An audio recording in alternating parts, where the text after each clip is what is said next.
So in a time where student debt is on the rise and higher education institutions are fighting the tuition increases that continue to go up, enrollment is down.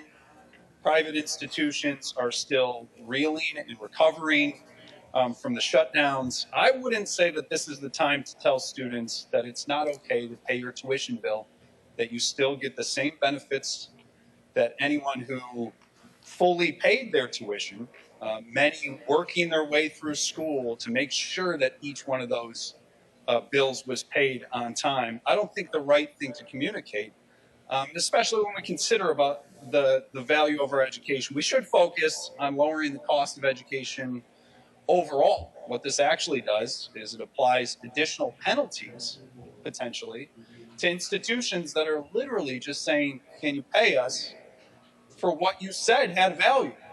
The idea was, you're going to go to school, you're going to pay us for the education that has great value. That's what that piece of paper that we'll hand to you on the stage all rolled up, you'll put in a frame and probably pay extra after graduation to get it in your institution's frame, because you know that that thing has value. It only has value because people pay for it.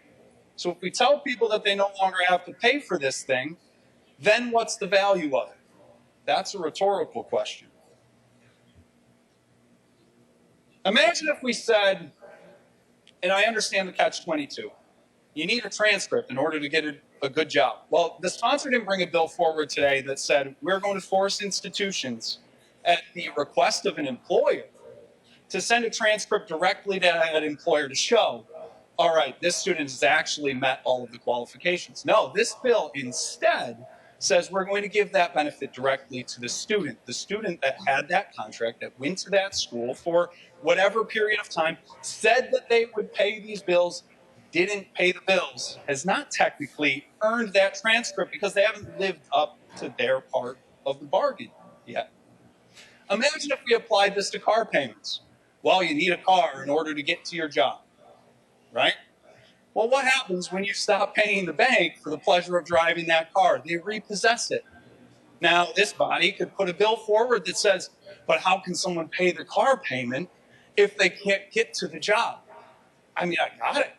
Transportation to work, especially in rural areas like the one that I represent, a huge issue in the bridge out of poverty. But we don't put a bill on this floor that says, you don't pay your car payments anymore, we'll take care of you, you just keep driving that car. Cars would have zero value. They would have no value. We'd say, well, congratulations, cars are now free. Because, well, Mr. Speaker, I think I've made my point. I will vote no on this because I think the degree that we put on our wall has great value and should continue to have great value.